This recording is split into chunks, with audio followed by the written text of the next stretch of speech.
The sky had long forgotten its blue. Ash and dust perpetually churned overhead, smothering the ruins of what had once been a thriving metropolis. Jace moved through the desolation with practiced efficiency, his respirator mask hissing softly with each breath. His weathered hands, protected by tattered gloves, methodically sorted through debris as he hunted for anything of value.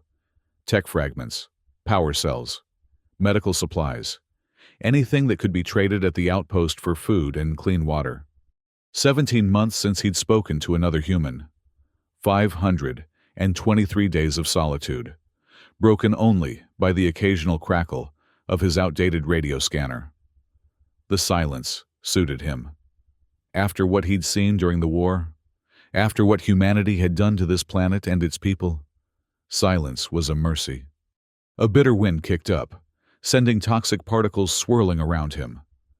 Jace tugged his scarf higher, squinting through his goggles as he checked the radiation counter strapped to his wrist. The needle twitched, but remained in the yellow zone, uncomfortable but survivable. He had another hour before he needed to seek shelter. "Come on, Bolt," he muttered to the spherical transport bot that hovered at his side. The dented machine chirped in response, its single optical sensor blinking erratically. Like everything else in Jace's possession, Bolt was salvaged, repaired, and barely functional, but loyal in its own mechanical way. Jace crested a hill of rubble and paused to survey the landscape. Zone Red 7 stretched before him, a restricted area even before the war due to its industrial complexes. Now it was a graveyard of twisted metal and collapsed structures. The military maps marked it as a no-go zone. High radiation, unstable terrain, and occasional drone patrols. Perfect for scavenging if you knew how to stay invisible. He unclipped his binoculars and scanned the horizon, focusing on a half-collapsed tower that might have been a research facility. Something glinted near its base, perhaps components from advanced systems that would fetch a decent price. "Worth the risk?" he asked Bolt, who beeped noncommittally. Jace grunted. "Yeah, thought so. We'll—" The radio at his hip erupted, with a burst of static so loud that Jace nearly dropped his binoculars. He fumbled for the volume, cursing, as the noise pierced through the usual dead airwaves. In 3 years of scavenging, he'd picked up nothing but automated warnings and the occasional military sweep. Then he heard it. A voice, small, trembling, unmistakably young. "Please, is anyone there? Please help. The soldiers are coming back. Please take me and Mama. Human." Jace froze. The voice didn't belong to a human child. The slight harmonic resonance, the peculiar pronunciation, it was an alien child. One of the native inhabitants whose world had been caught in humanity's crossfire. "Please," the voice came again, fainter now. "Mama is hurt. I'm scared. We're under the big broken building with the red symbol." The radio hissed, coordinates flickering across its small display screen. Jace's eyes darted to his map. The location was deep in Zone Red 7, near the glinting object he'd spotted. "Bolt, signal analysis," he ordered, voice tight. The bot processed for a moment, then projected a holographic readout. Authentic transmission. Origin, 1.7 km southeast. Signal strength, weak. Jace's jaw clenched. It could be a trap. Military forces hunting deserters like him often use decoys. But a child's voice, and an alien child at that. Few could fake that distinctive cadence. "Please, human, the hunters are coming." Something in that frightened plea pierced through Jace's carefully constructed walls. Memories flooded back. The orders he'd refused to follow. The civilians he'd tried to protect. The court-martial he'd escaped only by disappearing into these ruins. His hand hovered over the transmit button. Respond. And he risked everything. Ignore it. And he condemned a child to whatever fate awaited her. "Damn it," he muttered, pressing the button. "I hear you, kid. Stay quiet. I'm coming." The radio fell silent for a moment. Then a soft, "Thank you, human," whispered through the static. Jace secured his pack and checked his weapons. A scavenged pulse pistol with limited charge and a utility knife. Hardly arsenal enough if he encountered military drones. But he couldn't walk away. Not this time. Bolt, stealth mode. We're making a detour. The bot dimmed its lights and lowered its hover height, emitting the quietest of acknowledgement tones. As they moved deeper into Zone Red 7, the devastation grew more profound. Here, the war had raged at its fiercest. Here, both human and alien forces had deployed their most destructive weapons. The ground itself was scarred, glassy in places where intense heat had fused debris into smooth, unnatural formations. Jace kept to the shadows, ducking behind collapsed walls whenever his motion detector pinged. Twice they froze as hunter drones passed overhead, their sleek black forms scanning the terrain with pulsing red beams. Military models, still operational after all this time. Someone was keeping them maintained, powered. Someone still wanted control of these ruins. The sky darkened as they approached the coordinates. Not night falling, but another toxic storm brewing. Visibility would drop to zero soon, and the radiation would spike to deadly levels. "We need to hurry," Jace murmured to Bolt, who beeped urgently in agreement. The tower loomed ahead, its upper floors sheared away by some massive impact. A faded red biohazard symbol was still visible on its remaining facade, the red symbol the child had mentioned. As they drew closer, Jace's radiation counter ticked upward, the needle edging into the orange zone. He activated his scanner, sweeping for life signs beneath the rubble. For several tense moments, nothing registered. Then, faint but unmistakable, 2 heartbeats appeared on the display, one strong but rapid, consistent with a frightened child. The other weak, irregular, an adult, likely injured. "Hello?" came the tiny voice again. This time, not through the radio, but from somewhere beneath a collapsed section of wall. "Are you the human from the talking box?" Jace approached cautiously, pulse pistol ready. "I am. Where are you?" A small section of debris shifted, and 2 luminous eyes peered out from the darkness, vivid violet with flecks of silver, distinctly non-human. A child's eyes, wide with fear and hope. "There are bad machines outside," she whispered. "They make a humming sound when they look for us." "Hunter drones," Jace confirmed, holstering his weapon as he knelt before the opening. "They're gone for now, but we don't have much time before the storm hits. Can you come out?" The eyes blinked. "Mama can't move. She's sleeping, but her eyes won't open when I call her. Unconscious? Possibly critical." Jace's chances of escaping the zone just plummeted. "I'm going to come in and help, okay?" he said, gentling his voice. "My name is Jace." "I'm Luma," the child replied. It means light in the old language. Jace carefully moved aside enough debris to create an opening. The space beneath was a pocket formed by collapsed beams that had fallen against each other, creating a triangular shelter. The air inside was stale but less toxic than outside. And there, huddled in the farthest corner, was Luma. She was small, perhaps equivalent to a 6-year-old human child, with the characteristic features of the planet's native inhabitants. Delicate, silver-hued skin that seemed to shimmer faintly, even in the dim light.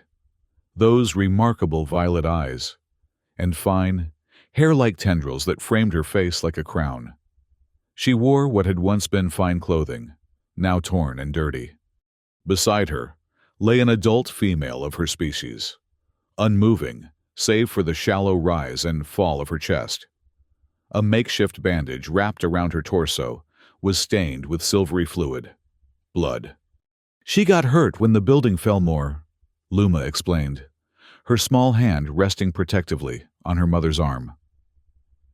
"She told me to use the talking box if the lights in her pendant turned blue." She pointed to a silver medallion around her mother's neck, where tiny blue lights pulsed weakly.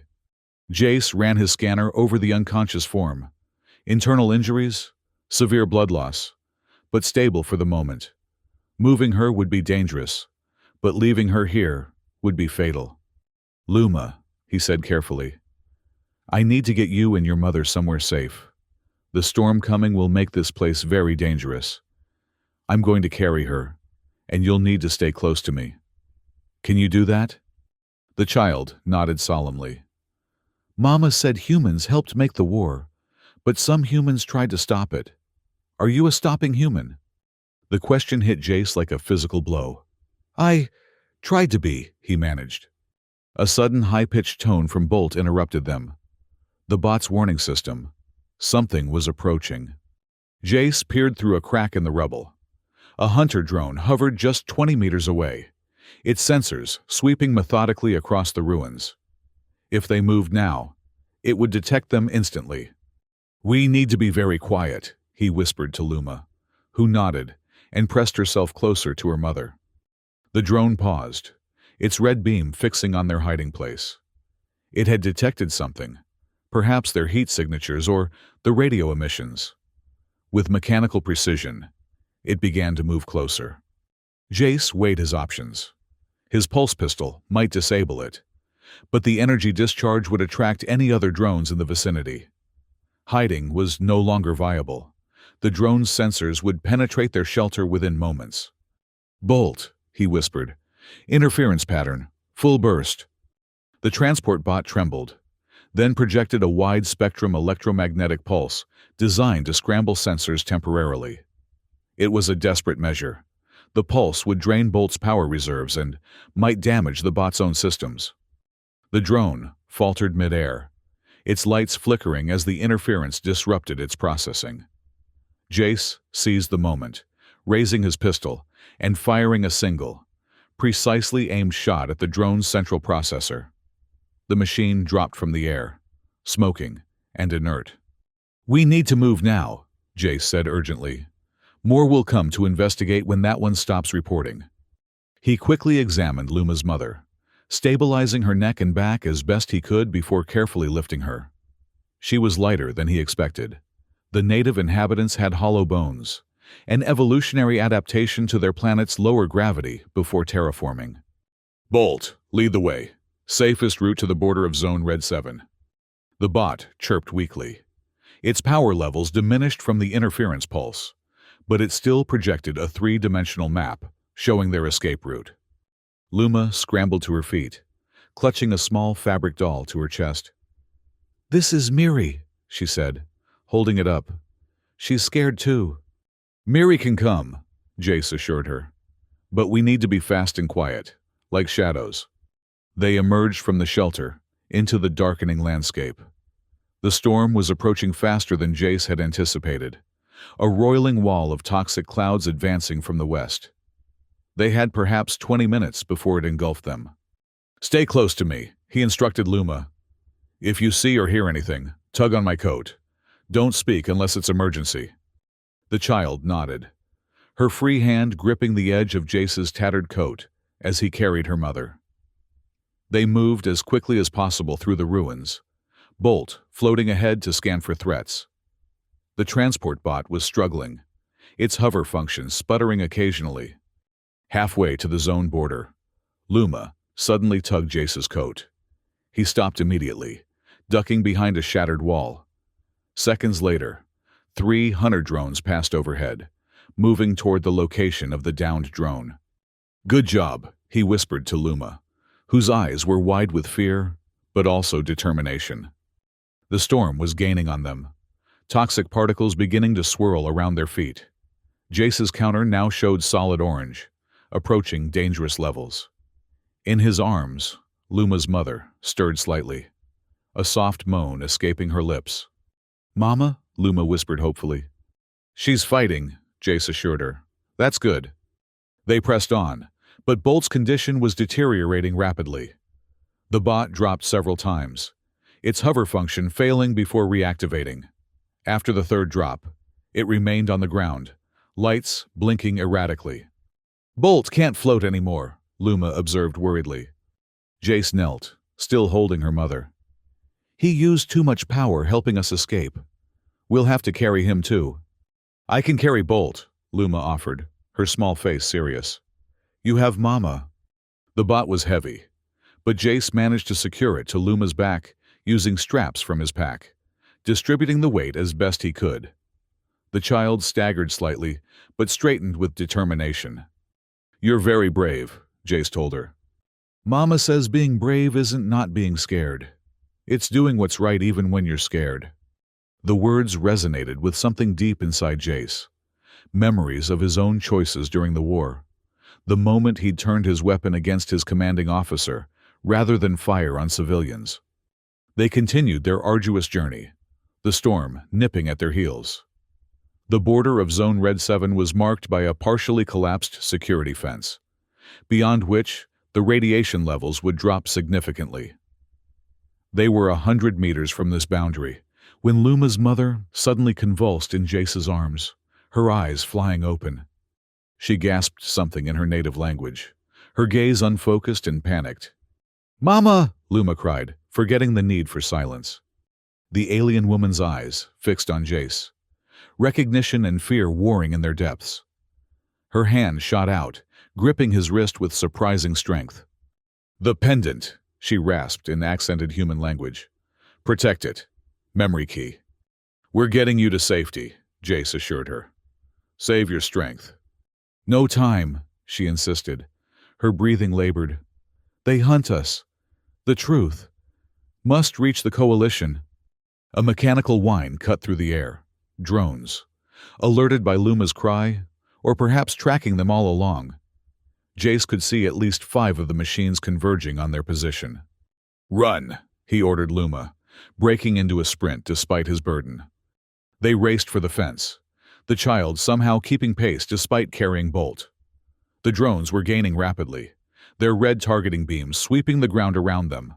The first energy blast struck just meters to their left, sending debris flying. Jace ducked behind a fallen pillar, sheltering Luma's mother from the assault. "Stay down!" he shouted to Luma, who huddled beside him, eyes squeezed shut. The drones circled overhead, firing periodically but seemingly hesitant to risk hitting their targets.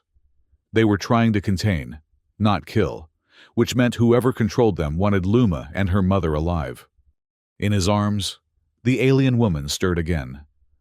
"The pendant," she whispered. "Show him, Luma." With trembling fingers, Luma reached for her mother's necklace and pressed something on its side. The medallion opened like a locket, revealing not a photograph, but a miniature holographic projector. A 3-dimensional image flickered to life, a blueprint of some kind. Technical specifications in both human and alien script. "Memory key technology," the mother explained weakly. "I designed it, before the betrayal. They want to erase what I know." Jace stared at the hologram, recognition dawning. Memory key technology had been rumored during the war, a method of encoding and preserving memories as data. Unhackable because they were stored within living neural tissue. The military implications were staggering. "You're Dr. Verena," he breathed. "Lead scientist on Project Lighthouse." Her eyes widened. "You know of this?" "I was military intelligence before I deserted.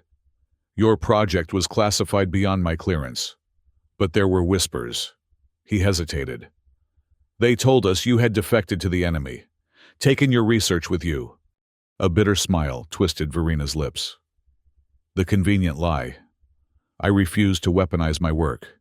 The memory key was meant to preserve culture, history, not to extract information from prisoners or reprogram soldiers." Her voice weakened. "They tried to take Luma, to force my cooperation. We fled." Another energy blast rocked their shelter, closer this time. The drones were growing bolder, or perhaps reinforcements were approaching. "Why contact me now, after all this time hiding?" Jace asked. "My injuries? Internal damage is spreading. The pendant detected my neural patterns degrading." She gripped his hand. "I am the prototype, the first memory key. Everything is stored here." She tapped her temple. "But without the satellite uplink, it dies with me." Luma pressed against Jace's side, her small body trembling. Mama said the talking box would find a human who could help us reach the safe place. The transmitter in her pendant chose you. Jace's mind raced. If Verena was telling the truth, she carried evidence that could expose whoever had tried to weaponize her research. Likely, the same military leaders who had ordered the atrocities he'd refused to participate in. The safe place, he said. Where is it? Outpost Harmony, Verena replied. An underground facility built by human and alien scientists who foresaw the war. It contains a satellite uplink powerful enough to broadcast my memories to all remaining communications networks. Her breathing grew more labored. The truth must be known if healing is to begin. The storm was almost upon them now. The first tendrils of toxic cloud swirling around the pillar. The drones seemed to be retreating in the face of the environmental hazard. A temporary reprieve. We need to move, Jace decided. The storm will give us cover, but we'll need protection from the toxins. He reached into his pack and pulled out an emergency breather mask sized for a child. Standard issue for human soldiers. A bitter reminder that the war had not spared the young of either species. He fitted it over Luma's face, adjusting it to her alien features as best he could. This will filter the air. It's not perfect for your biology, but it should help. For Verena, he had only his own backup mask, which he secured over her face despite her weak protests that he should use it himself. You're more valuable than I am right now, he told her bluntly. I'll manage with my scarf. He wrapped the treated fabric around his lower face, knowing it would provide minimal protection at best. They would have perhaps 10 minutes before he started suffering the effects of toxin exposure. The outpost, he asked Verena. How do we find it? Luma, the scientist murmured. Show him. The child reached for her doll, Miri, and turned it over. Stitched into the fabric was a map, disguised as decorative patterns, but unmistakable to trained eyes. X marked a location approximately 3 kilometers to the northeast, beyond Zone Red 7, but still within the broader restricted area. Smart, Jace acknowledged. No electronic signature to track. The entrance responds only to living touch, Verena added. Drones cannot access it. With the storm as their shield and time running short, they made their break for the fence. Jace carried Verena, while Luma struggled alongside, with Bolt strapped to her back. They passed through a gap in the security perimeter, the radiation counter dropping to yellow as they left Zone Red 7. The storm enveloped them fully now. Visibility reduced to mere meters. Jace navigated by compass, following the heading indicated on Luma's doll map. His lungs burned with each breath despite the scarf, and his eyes watered continuously. Beside him, Luma trudged forward resolutely, though he could see her struggling with Bolt's weight. Let me take him, Jace offered during a brief pause. Luma shook her head stubbornly. You have Mama. I can do it. Her determination reminded him painfully of the alien children he'd seen during the war, forced to grow up too quickly, shouldering burdens no child should bear, human or alien. The young always suffered most in conflicts created by adults. They had covered perhaps a kilometer when Verena suddenly stiffened in his arms, her back arching. What's happening? Jace demanded, as he carefully lowered her to the ground. Neural cascade, she gasped through the mask. My memories. The key is destabilizing. Luma knelt beside her mother, small hand clasping the larger one. Mama, don't go to the stars yet, please. The pendant, Verena instructed, her voice fading. It contains emergency protocols, neural stabilizer. Jace examined the medallion, finding a small compartment containing what looked like an injector device. The instructions were in alien script, but the design was intuitive enough. He pressed it against Verena's neck, at the point where her pulse visibly fluttered beneath silver skin. The scientist relaxed as the stabilizer took effect, though her eyes remained unfocused. Temporary, she murmured. We must reach the outpost before the next cascade. Jace checked his compass. They were still 2 kilometers from the marked location, and the storm showed no signs of abating. His own condition was deteriorating, dizziness clouding his thoughts, nausea churning his stomach. Toxin exposure was setting in faster than he'd anticipated. "Bolt," he croaked, turning to the disabled bot still strapped to Luma's back. "Can you run a diagnostic? Any systems still operational?" To his surprise, the bot's lights flickered more strongly. Luma carefully set it down, and after a moment of whirring and clicking, a small panel opened in Bolt's spherical body. Inside was an emergency power cell, Jace's spare that he'd installed months ago and forgotten. "Emergency protocols engaged," Bolt announced in its mechanical voice, stronger than before. "Detecting 3 life forms in distress. Initiating support functions." The bot extended a previously concealed set of mechanical arms and deployed a small but effective environmental shield, a dome of energy that pushed back the toxic clouds in a 3-meter radius around them. "Atmosphere filtering engaged," Bolt continued. "Toxin levels decreasing. Medical support available." Jace stared in disbelief. "You had these functions all along?" "Emergency protocols locked until life-threatening conditions detected," Bolt explained. "Power conservation paramount under normal operations." "You're full of surprises," Jace muttered. But gratitude outweighed his annoyance at the bot's previously hidden capabilities. Under the shield's protection, they could breathe more easily. Bolt administered a detoxifying agent to Jace from its medical supplies, alleviating his symptoms somewhat. For Verena, the bot could offer only basic stabilization, confirming Jace's assessment that her condition required specialized care. "Shield operational for 27 minutes at current power levels," Bolt informed them. "Recommend continued progress toward destination."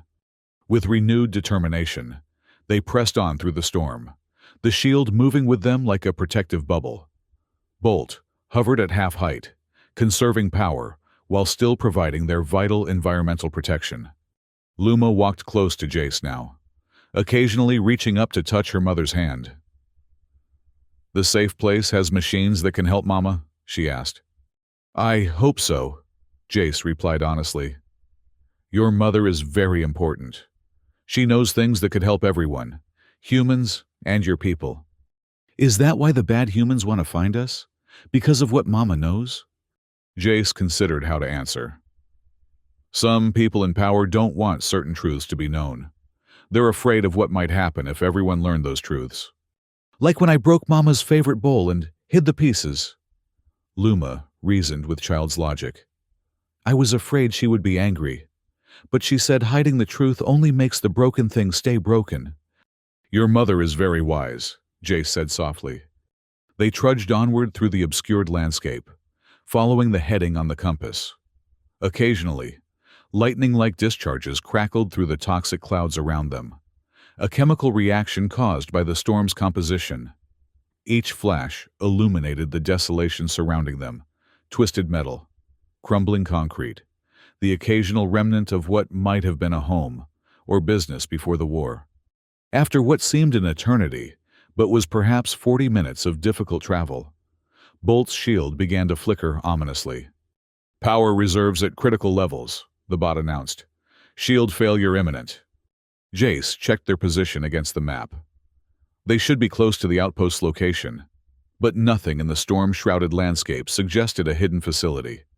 "Luma," he asked urgently, "did your mother tell you anything else about how to find the entrance?" The child's brow furrowed in concentration. "Mama said, look for the hands reaching up." "Hands? Like a statue." Jace scanned their surroundings, seeing nothing but rubble. Then Luma pointed. "There!" At first, Jace saw nothing. Then another flash of chemical lightning illuminated what she had spotted, a formation of metal beams that had fallen against each other, creating a shape reminiscent of hands reaching upward from the ground. It was subtle, easily dismissed as random debris unless you knew what to look for. They approached the formation just as Bolt's shield gave a final flicker and dissipated completely. The toxic storm engulfed them once more, their protective masks providing the only barrier against the caustic atmosphere. "Hurry," Jace urged, the detox agent in his system already losing its effectiveness against fresh exposure. At the base of the metal hands was a section of ground that looked no different from any other patch of debris-strewn earth. Luma dropped to her knees, small fingers searching the ground with purpose. "Mama showed me," she explained, brushing aside loose stones and dust. "Here!" Her hand pressed against what appeared to be an ordinary piece of rubble. To Jace's amazement, it yielded slightly, and a soft blue light began to glow from within the cracks. "Living touch," he remembered Verena saying. The security system recognized Luma's alien biology. With a series of mechanical clicks, a section of ground slid aside, revealing a narrow staircase descending into darkness. Stale but clean air wafted upward from the opening. "Bolt, lights," Jace ordered, and the bot activated its brightest setting, illuminating the passage. They descended quickly, Jace carrying Verena, while Luma helped guide the weakened Bolt. The entrance sealed automatically behind them, shutting out the toxic storm. Emergency lighting activated along the walls as they proceeded deeper, revealing a tunnel reinforced with both human and alien technology. A true collaboration. The passage opened into a larger chamber that had clearly been designed as both laboratory and living space. Workstations with advanced equipment lined the walls, while a central area contained basic amenities: cots, food preparation units, medical supplies. Everything was covered in a fine layer of dust, but otherwise intact.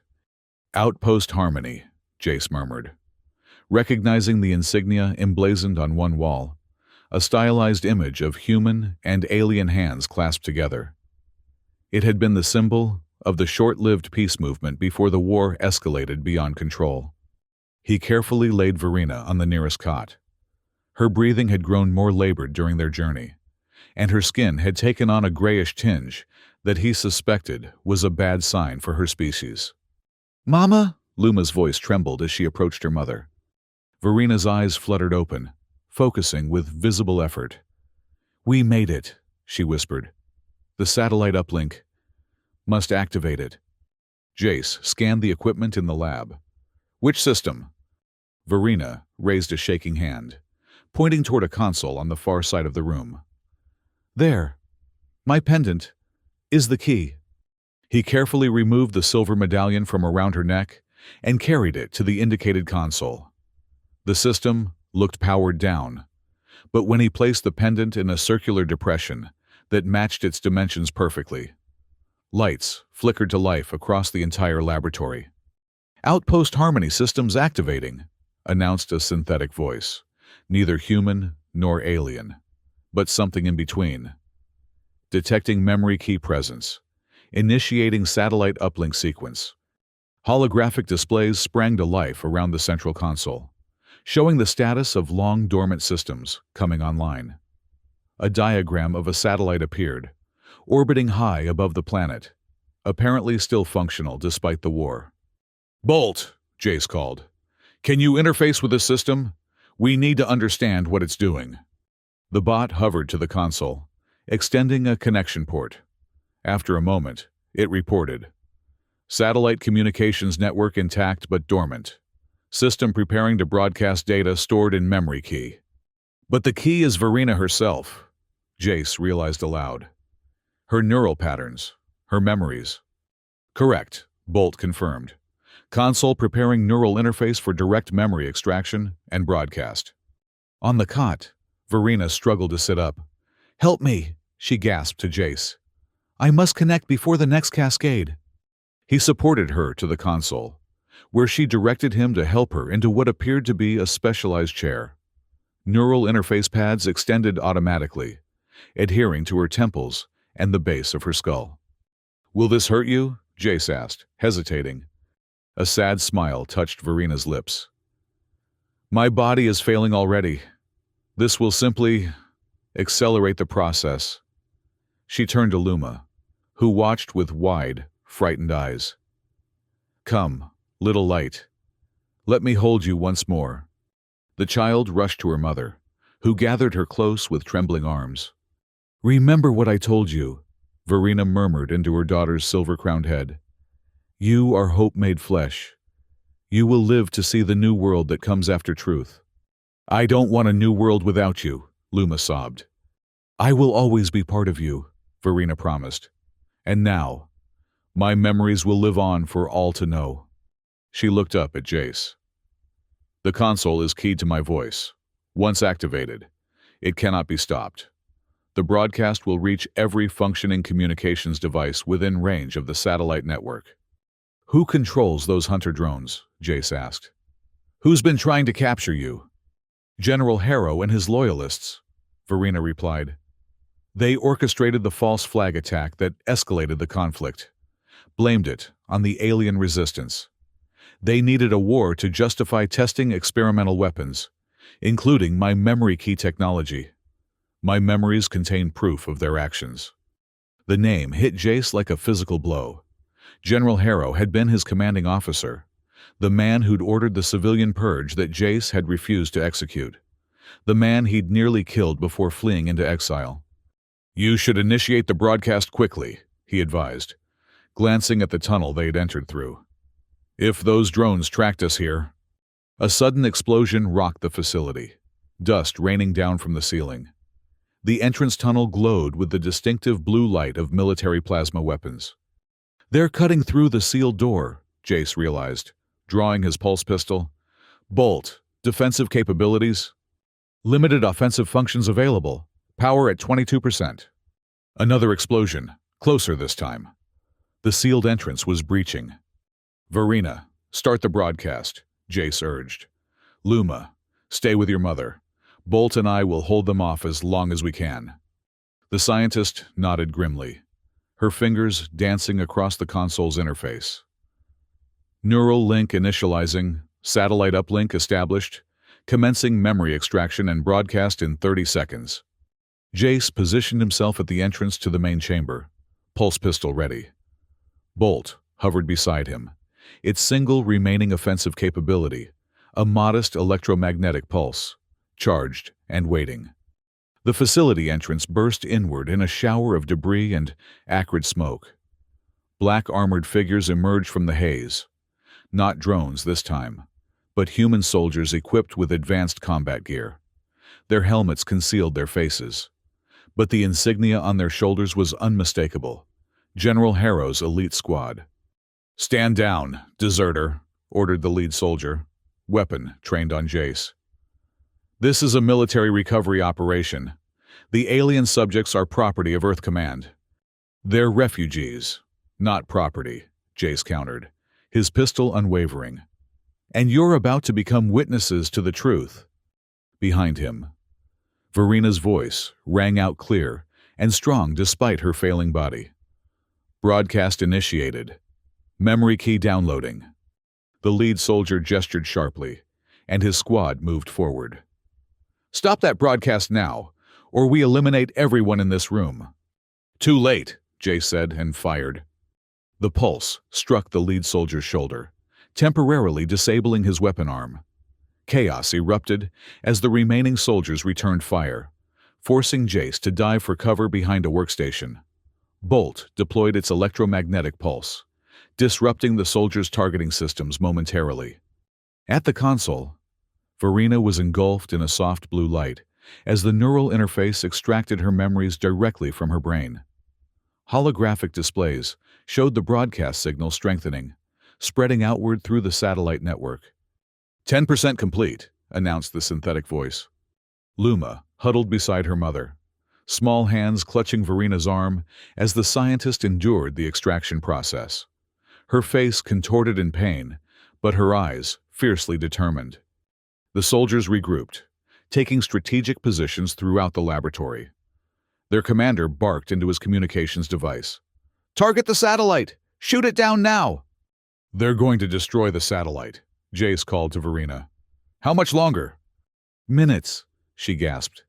"Keep them occupied." Jace exchanged fire with the soldiers, his outdated pulse pistol severely outmatched by their military-grade weapons. Bolt provided what support it could, but the bot's power levels were dropping rapidly. 20% complete, the system announced. Broadcast reaching regional networks. One of the soldiers circled around, attempting to flank Jace's position. He spotted the movement just in time, rolling to new cover as energy blasts scorched the floor where he'd been crouching.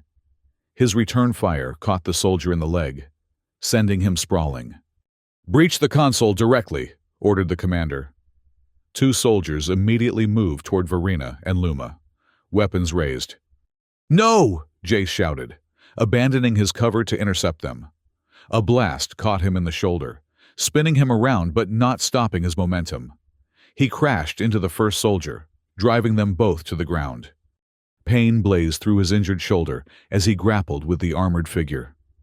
The soldier was stronger, better equipped, but Jace fought with the desperation of a man who had found something worth dying for after years of merely surviving. 40% complete, broadcast reaching global networks. The second soldier reached the console, weapon aimed at Verena's head. Before he could fire, a small silver blur launched at him, Luma. Her child's strength negligible against an adult human, but her timing perfect. She collided with his arm just as he pulled the trigger, sending the shot wide. The soldier snarled, reaching to grab the child, but Bolt intervened, ramming into the soldier's helmet with the last of its power reserves. The bot's shell cracked with the impact, its lights flickering out, but the distraction gave Jace the moment he needed, breaking free from his opponent. He fired 3 rapid shots at the soldier threatening Luma and Verena. 2 missed, but the third found a gap in the armor at the neck. The soldier collapsed, weapon clattering to the floor. 60% complete, broadcast reaching interplanetary networks. On the console displays, a message flashed. Satellite targeting detected. Orbital defenses active. They were trying to destroy the satellite from the ground, but the system had automated protections. For now, the broadcast continued. The soldier Jace had grappled with was rising again, joined by the remaining members of the squad. They advanced cautiously, weapons trained on Jace, who stood protectively before Verena and Luma. "This is your final warning," the commander stated flatly. "Step aside or be eliminated." "You can kill us," Jace replied, "but you can't stop what's happening. The truth is already spreading." 80% complete. The soldiers tensed, preparing to fire, when suddenly their communications devices erupted with urgent chatter. The commander raised a hand to his helmet, listening to whatever was being transmitted. "Sir," one of the soldiers said, "incoming transmission from High Command. General Harrow is... They're saying he's been arrested." "What?" The commander's composure cracked. "By whose authority?" "Coalition peacekeeping forces. They're citing evidence of war crimes being broadcast across all channels." Jace allowed himself a moment of hope. "It's working," he called to Verena. "They're seeing your memories." The scientist didn't respond. The blue glow surrounding her had intensified, her body rigid in the neural interface chair. Luma clutched her hand, tears streaming down her silver face. 95% complete. Broadcast fully deployed. The commander's weapon lowered slightly as he continued receiving updates. "All units stand down," he finally ordered his squad. We're being ordered to surrender to Coalition forces." 100% complete. Memory key data successfully transmitted. Neural interface disengaging. The blue light surrounding Verena faded. Her body slumped in the chair, the neural pads detaching automatically. Luma's anguished cry echoed through the laboratory as she reached for her mother. "Mama, wake up, Mama!" Jace hurried to them, his pulse pistol still trained on the soldiers who now stood in uncertain disarray. Their mission parameters apparently collapsed with whatever revelations Verena's broadcast had unleashed. He checked Verena's pulse, finding it thready but present. "She's alive," he told Luma, "but very weak." The outpost's communication system suddenly activated. A voice, speaking in the formal tones of Coalition authority. "Attention Outpost Harmony. This is Admiral Thale of the Coalition Peacekeeping Fleet. We have received Dr. Verina's transmission and are dispatching medical and security teams to your location. Please stand by. On the main display, a tactical map appeared showing multiple vessels converging on their position. Not military attack craft, but coalition humanitarian ships.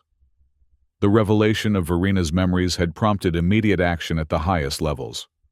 The commander of the black armored squad removed his helmet, revealing a face lined with confusion and dawning horror. "The general told us we were containing dangerous fugitives," he said, almost to himself. Enemies who had stolen military secrets. Not a scientist and her child. Jace kept his weapon ready but nodded in acknowledgement. "Many of us followed orders without questioning them. The difference is what we do after we learn the truth." The soldier's gaze dropped. After a moment's hesitation, he set his weapon on the floor. His squad members, following his lead, did the same. Outside, the distinctive hum of coalition dropships could be heard approaching. The toxic storm must have cleared, or their advanced shielding allowed them to navigate through it.